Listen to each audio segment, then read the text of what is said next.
All right, everybody. Tonight we have with us Frank Marino, the Canadian guitarist, well known around the world. Absolute hero of mine. This is nerve wracking and great at the same time because I finally get to talk to you. We've met once before, but actually twice. Once you played in Highland, Indiana, here at a club, and then there was a meet and greet in the House of Blues in Chicago, and we actually got to talk the first second. But yeah, it's Oh yeah, the House of Blues. I remember that. thank you so much for doing this. My heart just is pounding like a bass drum, man. I really appreciate your time in doing this. Oh, not a problem, man. It's my pleasure. So, you know, there's so many things over the years that you've dealt with, and you know, kind of unfairly the comparisons with the Hendrix thing, and then all the rumors and all that stuff. And I just, how do you deal with that on a personal level? I just, it's Well, in the beginning, it used to get to me, like when I was 16, 17, 18. Like I would say, "Why are people doing this? Why are people doing this?" But after a while, I just don't even notice. yeah, I Like I don't. imagine. I just put it aside. It's like I don't. It doesn't matter. Yeah, yeah. In reality, it doesn't. The first time I heard you was the live album. I was late to the party, I guess you'd say. My friend George had saw you. I think it was Don Kirshner's, maybe. Oh yeah, I remember that. He saw you on there, and then he went out and bought the live album. And he's another guitar player like me. Actually, I learned a lot from him. I'll just put it that way. He's a heck of a lot better guitar player than me. Uh, and we were in awe, And the first thing that I noticed, not only just your guitar tone and stuff, is you have a great voice, man. You got a great rock and roll voice. I right away I noticed that. I never thought of it that way. I was always afraid to sing. Well, you nailed it. That's for sure. Yeah. So yeah, I mean, let's go back a little bit again. Like the unfair comparisons to Hendrix and all that. I mean, you you got kind of shunned. It seemed like, but then Robin Trower comes out and he's accepted and kind of praised. I just And don't so get it. was Stevie Ray. Yeah, I was going to bring that up too. Stevie Ray Vaughan, So same was thing. Randy Hansen. Yeah. Not so much Randy, but yeah. Uh, I don't even. Is he even gigging anymore? I don't even know if he's still I around. don't know. I don't know. I don't either. No, look, you know what? I was the first through the door. That's exactly what I tell people.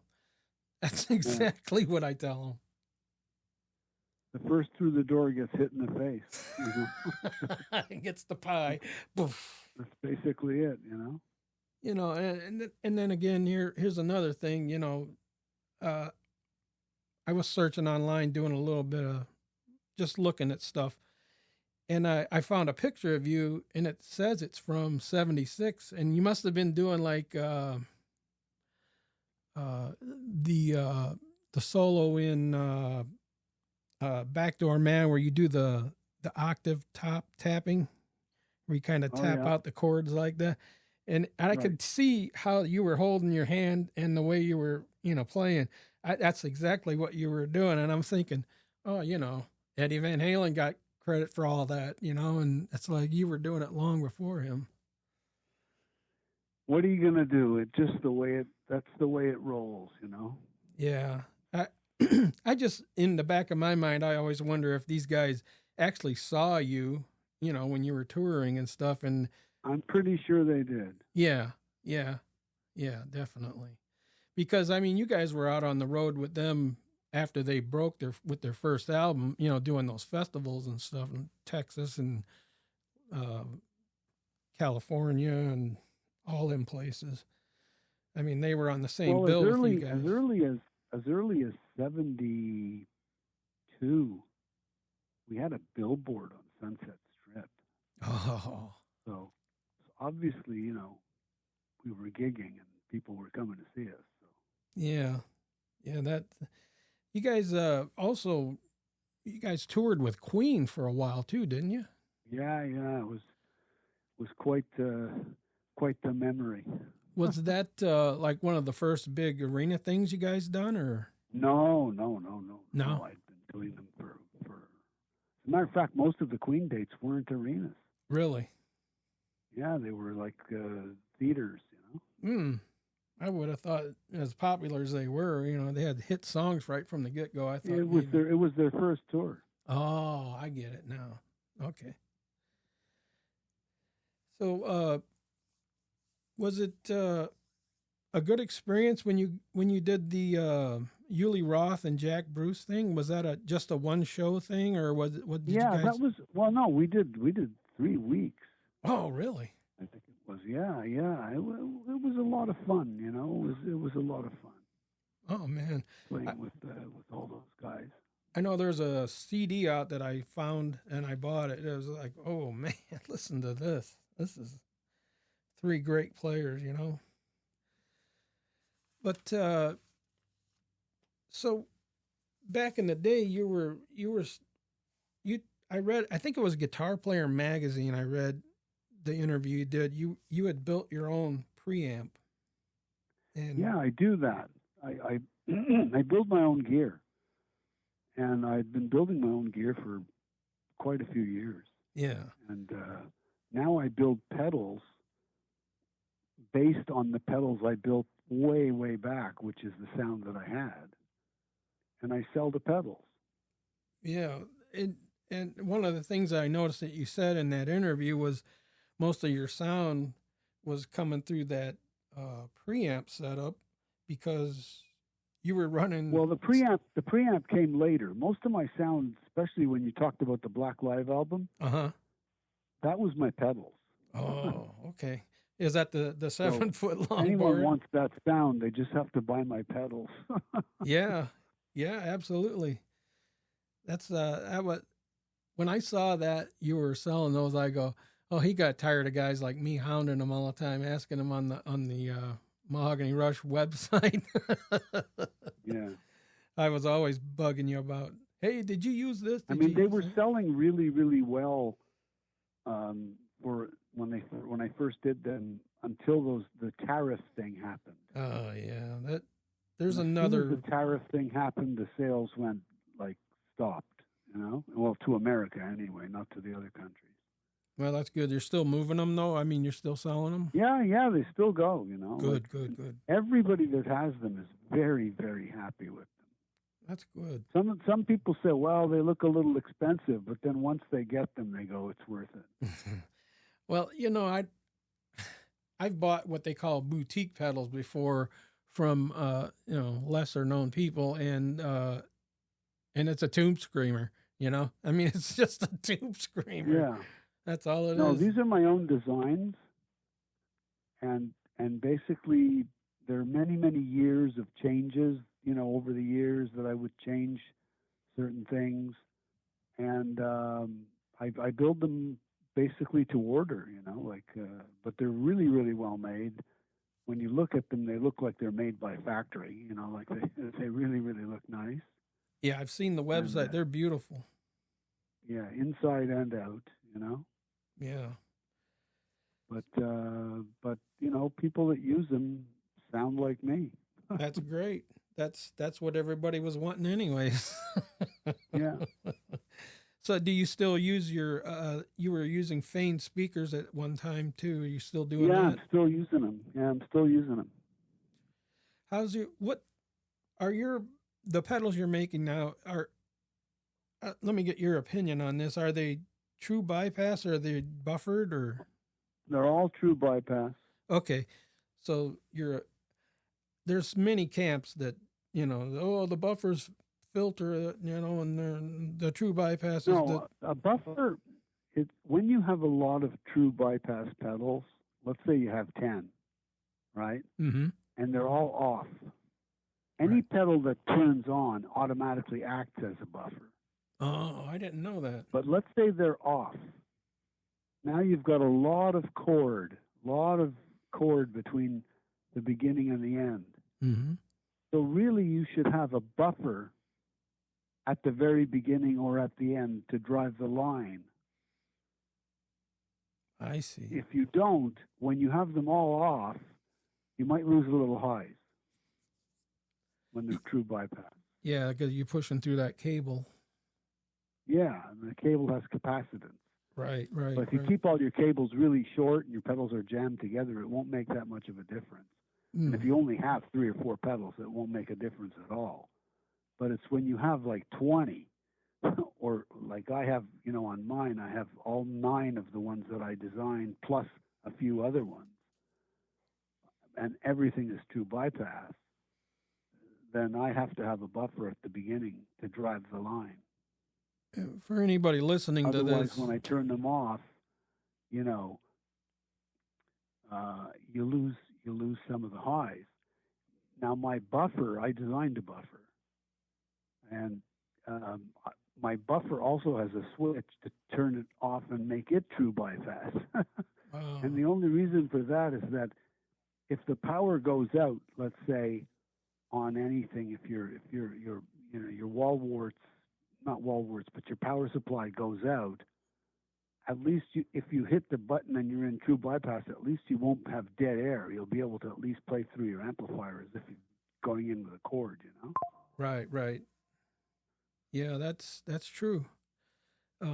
Anybody that's listening to this podcast right now, or when it goes out, you want to see a true testament to what he's talking about, just get his new DVD set out, or it's been out for a while, live at the Agora Theater. This thing is worth every penny. There's a great book in there that it's just phenomenal. The footage in this video, these DVDs, is just crystal clear. It's beautiful. Couldn't have found a better production. The guitar tone is pretty good on it too. Oh yeah, the audio is magnificent, man. The band's tight. It's perfect. It's just really good. It's worth every penny of it. I bought it as soon as I found out it was coming out. In fact, I got mine through you guys because mine's got an autograph on it. Ah, good. Yeah, I couldn't wait for it, man. When I heard it was coming out, I was like, oh yeah, I'm getting whatever, online, inline, whatever. And we do a lot of different songs that a lot of people have never seen us do live, so it's interesting that way too. Yeah, definitely, because I've seen you over the years in different venues, and yeah, there's definitely a lot of stuff there that was never done before, or well, not when I saw you, at least, man. Right. But things like Chains of Space and stuff like that, that's a first. Yeah. I just remember one.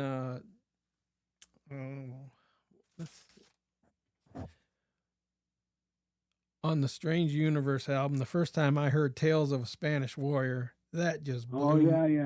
We were supposed to do that at the Agora too, but we just ran out of time. Yeah, that song blew me away, man. Because after I found the live album and just fell in love with your playing, I went retro. I went and dug up everything I could find. I was at old record stores looking for your records and stuff, and sometimes you couldn't find them on even cassette or anything. You had to mill through everything to find. My stuff was always the hardest shit to find. Yeah, that was another thing that the industry kind of. Yeah, I wasn't really supported by my record label. No, you weren't. And I found every time I would do a record and give it to them, they would say, "Okay, when's the next one coming?" It's like ridiculous. And now these people don't put them out for 2 or 3 years. Mm-hmm. I mean, I just remember one time Roger Daltrey being interviewed. It was this was about 10, 12 years ago, and it was one of the Who reunion things, and they asked him if they were going to put out any original music, and he goes, "Why? I'm going to have to give it away." Because that was back in the days where people were sharing files Yeah. and all that stuff. And Well, right now, today, a record is basically your business card. People don't really buy them anymore. And now that vinyl's coming back, that's one way to actually make records and sell them. But not everybody buys vinyl. that's true. And it is very expensive. Yeah, I mean, compared to what when I used to go over to Cal City in Illinois and Haggish Records and buy them for $4.99 an album back in the '70s, now they're like 5 times, 10 times that now. You know, I mean, it's crazy. Yeah. But I hope that niche comes back. If that niche comes back like in a relatively big way, I'll probably do another album. Oh man, that'd be great. That'd be awesome. Even though I'm retired. Speaking of that, how's the shoulder? I mean, you were having troubles because you had to recreate. Everything has gone back to normal. I'm doing a gig on the 7th of August. Oh yeah, here in Montreal. I know that. I'm trying to find out if I can get out of work and get up there. But no, everything's back to normal. The shoulders are long fixed. My hand was fucked up for a while. Oh man. That I went to all kinds of specialists about. Nobody could fix it, and I just waited. And by waiting and waiting and waiting, it just fixed itself. Really? So, yeah. Did you do any kind of Time therapy? heals all wounds, right? Yeah. Yeah. Did you do any like self-therapy things or? Oh man, they had magnets, they had lasers, they tried everything, giving you shots, all kinds of stuff. Nothing worked. Yeah, I've run into. It's all just a way to get money out of you. That's exactly what I'm supposed to go get a test at the hospital, and it's like, oh, they're just milking my insurance. I ain't doing it. Yeah. But yeah, I just wondered, because I saw that one video on YouTube where it looked like somebody's backyard maybe or something. You were jamming. It was like a tent. Yeah. That they erected just to do a jam session with a bunch of people. And they said, you want to come out and do a jam session in a field, which is really how I started. So for me, it was like going back to the beginning. And I said, sure. And I've done a few of them now. That's great. I was just elated to see you were playing again. Because we had tickets, my wife and I had tickets to see you up there in northern part of Illinois. I can't remember the name of the theater. But anyways, it was right after COVID, but your shoulder was giving you so much troubles you had to cancel and then there was the COVID tour that got canceled. There was my shoulder. There was one thing after another for a while, and then I just said, I'm going to just hang it up, and I did, But now, since they've been doing these jam sessions, I find it fun to go out and play with people. And then somebody said, "Do you want to do this festival? It's a free festival." I said, yeah, sure, because it's a free festival. It's like I'm going back to my youth, because that's the kind of stuff I did when I started. I would just set up in fields and play free festivals and play, just play wherever and for whomever. And that's the fun. That's the fun part. So that's what I'm doing. That's great. I'm just glad to hear you're playing again. I'm glad your health is better. And I was worried, I thought, man, never going to see him again. Never going to see him again. And, this day and age. I have no idea what's going to happen on the 7th, because I got to play for 90 minutes. And these jam sessions haven't been, I get to sit down and stuff with the jam sessions, but this is 90 minutes standing, singing, moving, doing the whole deal. I have no idea what's going to happen. I hope I don't collapse. So did you lose like dexterity or something, or? No, none of my hands. No. Oh, that's good. I know that. My legs. Yeah, standing for a while like that, not good. Yeah, I'm just glad you recovered. And you're playing again. I was just curious. With that shoulder thing, Oh, I've had. that's long gone. That was both shoulders, by the way. Oh, okay. 18 months, the first one, and then as soon as it ended, the other one started, and that was 18 months. Oh, wow. It was horrible. Dang. Frozen shoulder, really painful. Yeah, I've had rotator cuff problems. So when you were out on the road with Queen and them, did you get to talk to them guys at all? Like Brian May? I mean, you guys too good. I talked to Brian. He was the only one who would talk to me. Really? The others were just weird. Well, I know the one was, but yeah, the others were just really weird, and the crew was not nice to us, and we had a really hard time on that tour. But Brian was friendly. Man, I've heard so many stories like that about people not giving people sound checks and all that crazy stuff. Oh, that was for sure. No way we got those. Oh man. And I also remember seeing you on Cal Jam way back, and yeah, and I believe it was an interview I read some other magazine. I don't remember which one. That you said it was more like a zoo or a circus or something. Yeah, it wasn't one of my favorite shows. It wasn't one of my favorite shows. That's something. It was like being on a giant TV show. Well, it kind of was because it did get broadcast. Yeah. Yeah, me and my buddy George, we were sitting there watching that. We couldn't wait.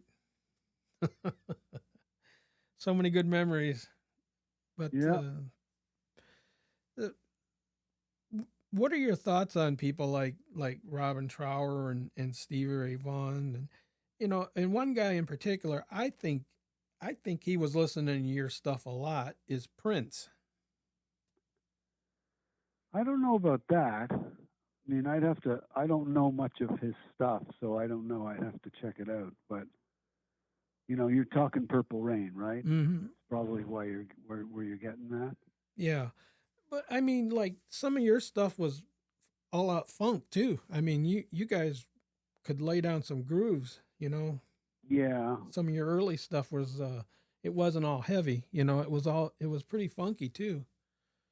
Yeah. I always made like a box of chocolates in a record, like that was the thing that the record company really didn't like about me, is that I would not stick to one style. When you think about it, all the biggest bands stick to one style for their records. Like if you go out and you get an AC/DC record, every song is like AC/DC. Yeah, you don't hear no ballads or... Yeah, if you get a Sinatra record, every song is Sinatra, Exactly. But my records, one song is jazz, one song is rock, one song is psychedelic, one song is a ballad, one song is slow, one song is fast. And the record company hates that because they don't know how to market that. How do you think they'd endorse that? It's like a box of mixed chocolates. Well, it's definitely tasty. Definitely tasty stuff. So, what do you think about like a guy like Eric Johnson? I mean, he's great. Fantastic player. That guy is amazing. Great tone. Oh man.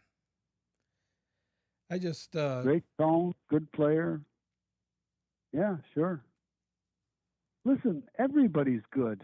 It's just, when you think about it, well, yeah, they're all good when they get to that level. Yeah, yeah, it's like there's no better, there's no best.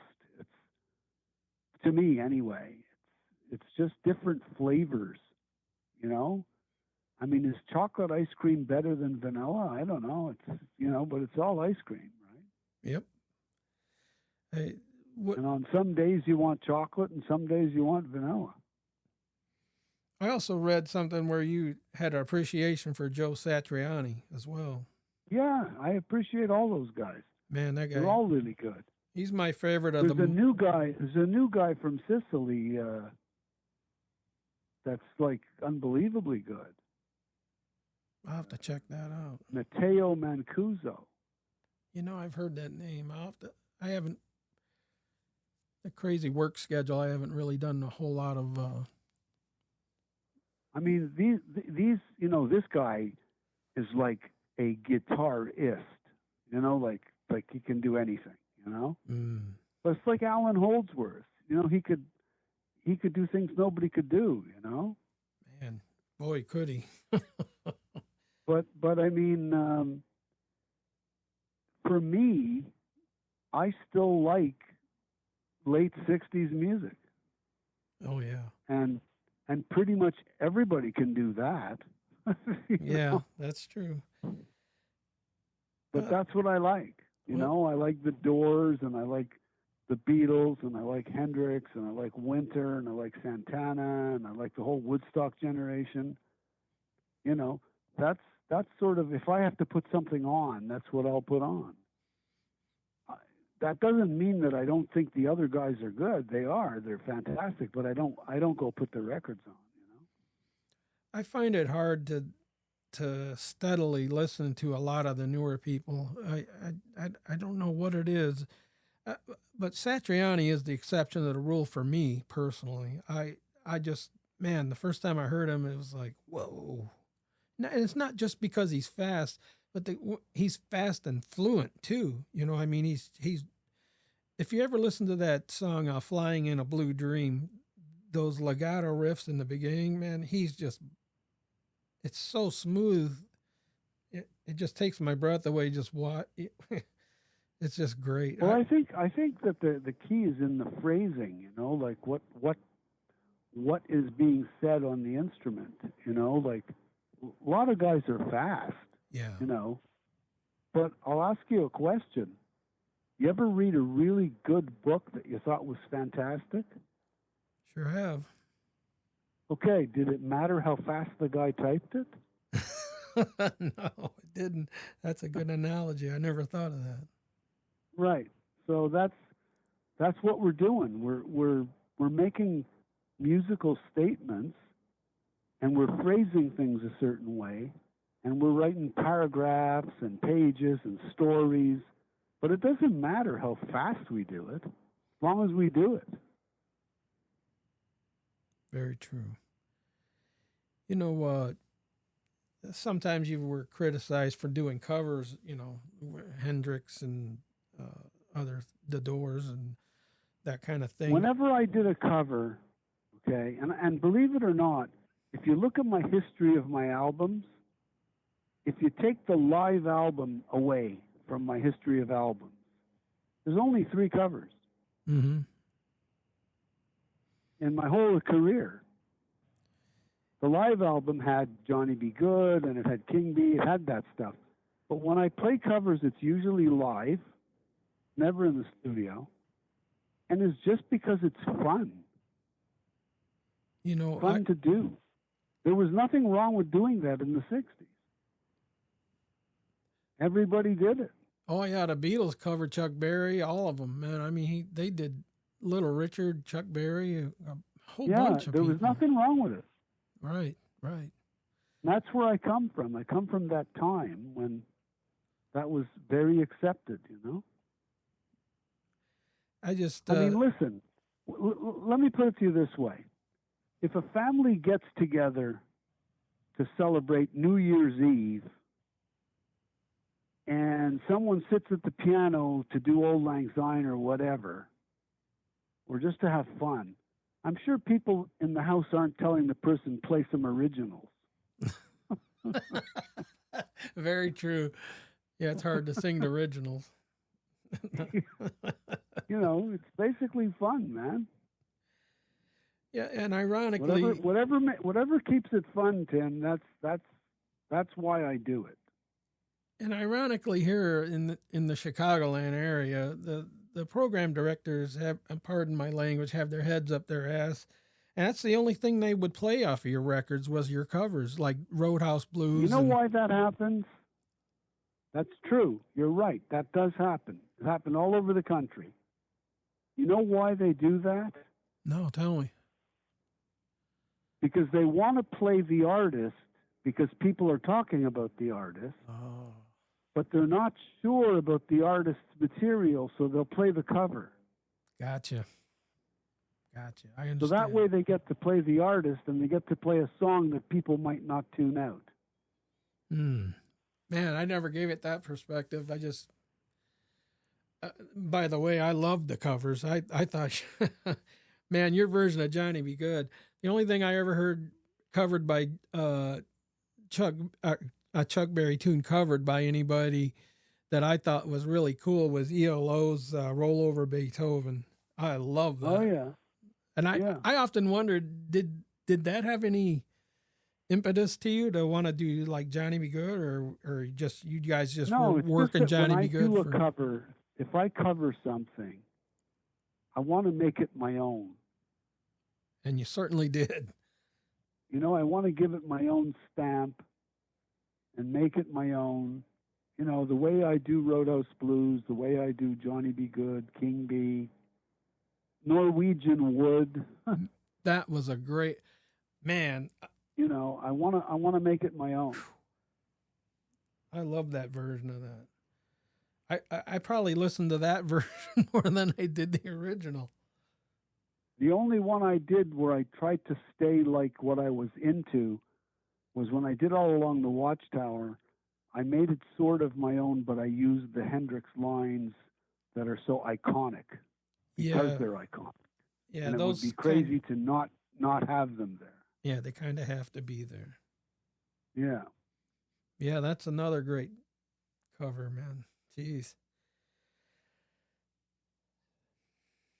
So how did the whole Brian Lee thing come about, where you guys did those things down there in New Orleans? Well, the guy from the record label asked me, "Do you want to go down to New Orleans and play with Brian?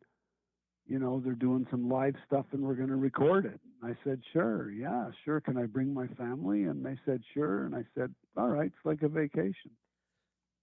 And I went down and did it. I don't like the way they mixed it. I think it's mixed really badly from my guitar sound point of view. Mm-hmm.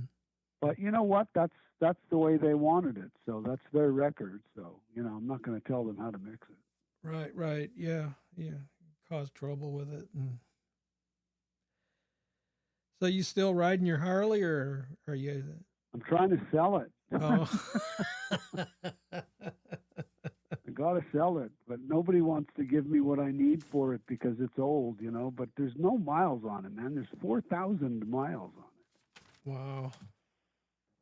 Well, you got a 93 with 4,000 miles. That's you got a short riding season up there in Canada too, you know. Gets a little cooler sooner. So let's talk a little bit about your guitars now. I couldn't believe when I saw the Strat pickups in that SG, man. I just like, whoa. That is but so it sounds cool. Great, right? It sounds great. Man, your tone is as good as it ever was. Ever. It's brighter. It's a little bit brighter, you know. Yeah. I love it. Yeah. I got a kind of a import copy SG. I was thinking about modifying, doing that to it. Well, you know what? You got to be really careful with it because the body is so thin and the neck joint is so weak that when you carve out the hole for a Strat pickup and you put it in the right place, which is at where the 24th fret would be, mm-hmm. I've broken necks on SGs that way. They become paper thin underneath the pickup. Wow. You got to reinforce them with carbon fiber and all that stuff. Oh, wow. I never even thought about that. That's... Yeah, a lot of... you can place the pickup farther back on the body and not have that problem, but then you don't get that sound. I see. The tone is that the pickup's underneath the harmonic. Yeah. And Yeah, to that put it makes under the sense. harmonic on an SG that's got 22 frets and joins the body right there, you're like right up against the neck, Hmm. and you're digging a big hole with big ears. You're taking away a lot of meat from the wood, and that leaves the neck joint very, very thin. Yeah, and you got all that tension from the strings pulling. Well, luckily I play with super light tension, super light strings. But if I were to put tens on my SG, it would pull the neck forward and break it. No doubt. No doubt if you're stripping that much out of there, yeah. So be careful with that trick. But I'll give you a better trick. If you like that sound and you've got an SG with the regular humbucker, Mm-hmm. you know, Lindy Fralin makes a pickup for that guitar called a Twang Master. And it sounds exactly like a Strat pickup. I'm writing this down right now. And it sits right in, it goes right in where your SG, you know, where your pickup is. And the other good thing about it is it's dead quiet. It's more quiet than my PAFs.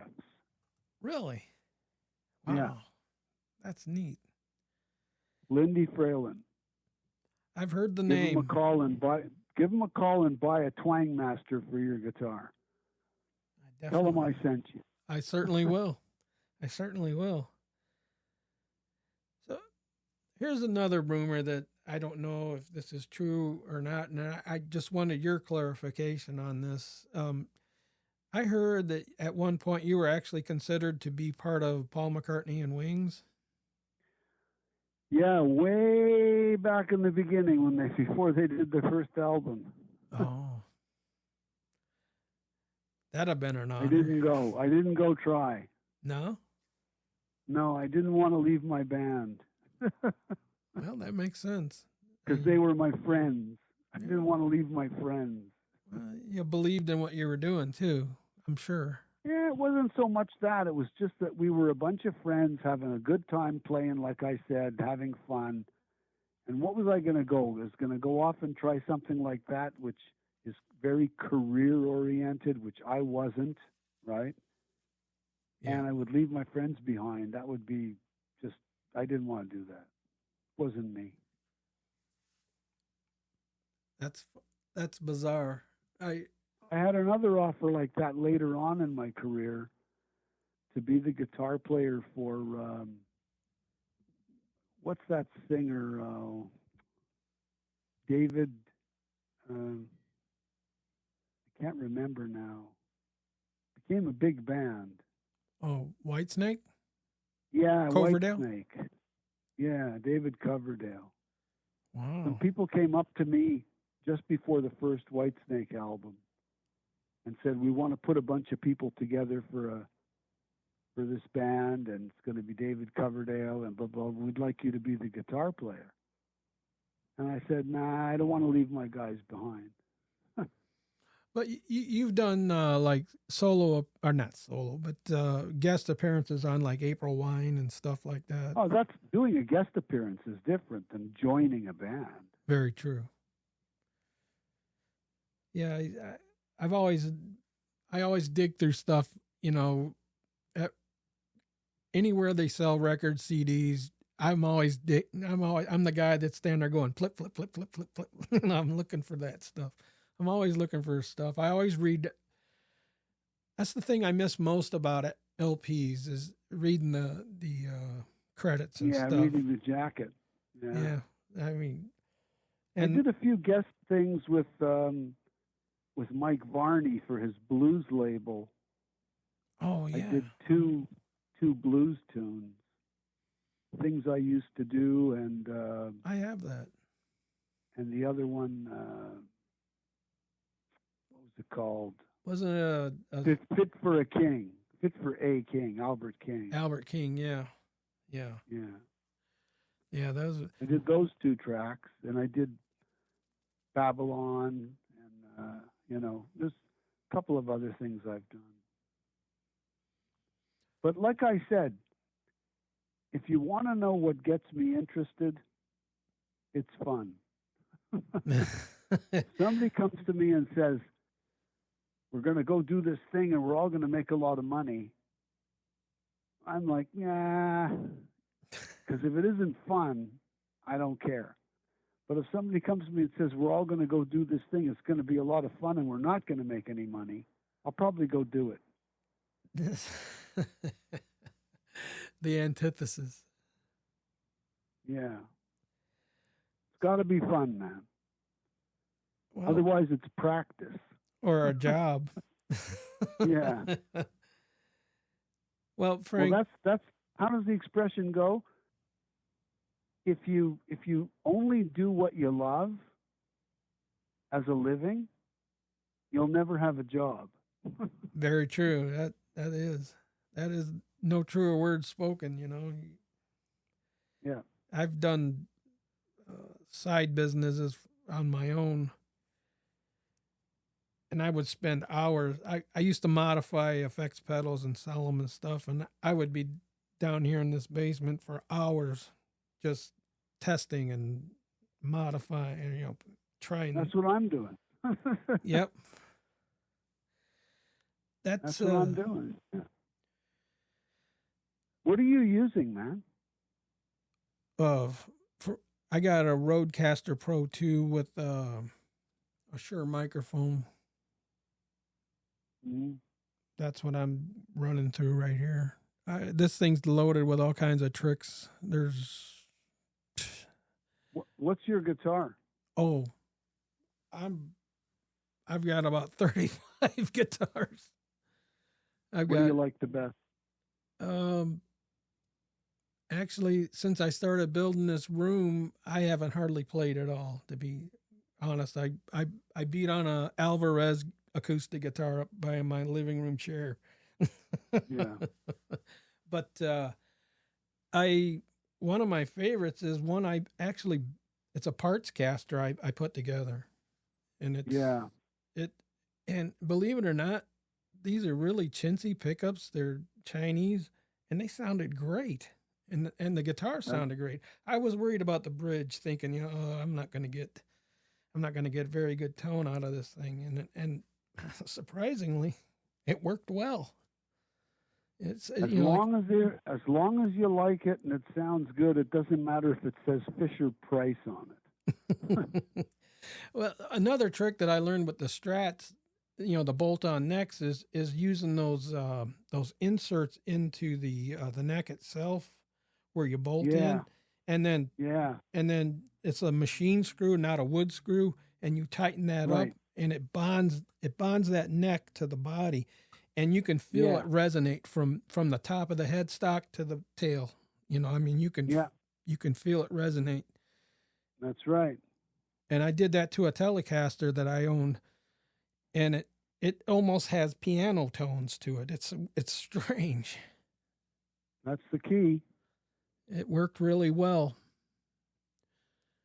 So, you've been modifying anything else up there, guitar-wise? I don't modify guitars as much, but pedals, amplifiers. I build amplifiers. I build preamps. I build power amps. That kind of stuff.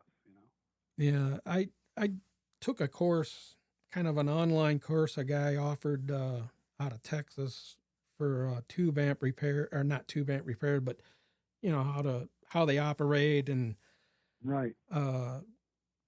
He builds his own, or he's passed away now since, but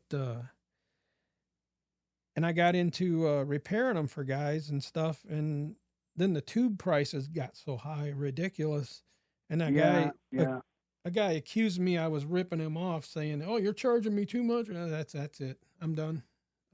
Yeah. I'm done. I'm not going to be ridiculed. First off, you didn't go to school to learn anything.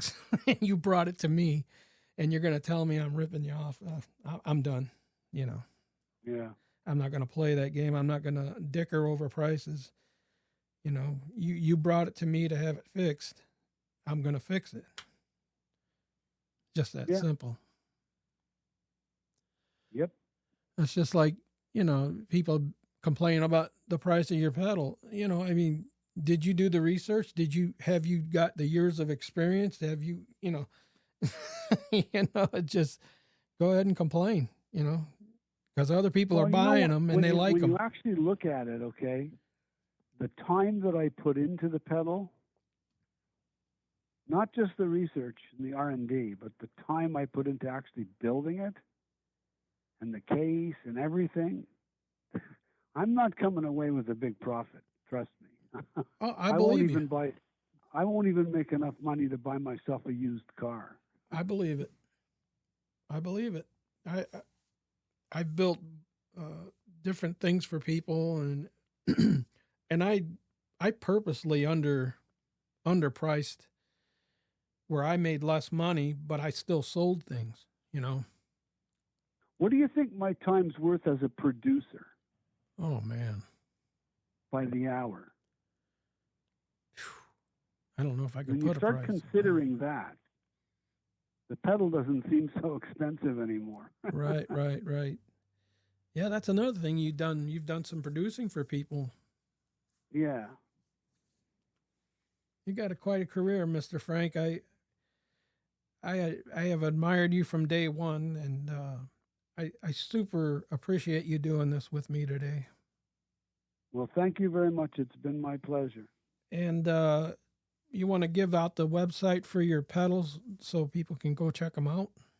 The pedal website is frankmarinoaudio.com. The DVD website is mahoganyrush.net/DVD. And the main website is mahoganyrush.com. Is Willie still running that? Yep.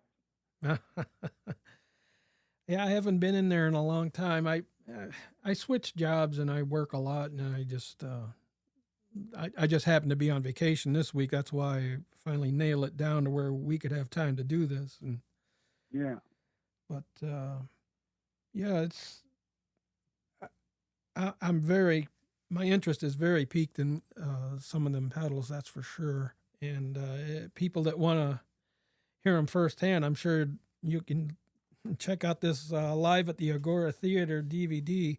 This is worth its weight in gold, man. You've never seen a video shot this well before. Never. It's great. I'm glad you like it, man. I love it. Give me a call whenever you need to know something, man. You don't need a special occasion. You got my number. Okay, Frank, we'll wrap this up and let you enjoy the rest of your evening there. And again, from the heart, I cannot thank you enough for doing this. This is an honor and a pleasure. My pleasure. Okay, Frank. Take care now. Take care of yourself now. Bye-bye. Bye-bye.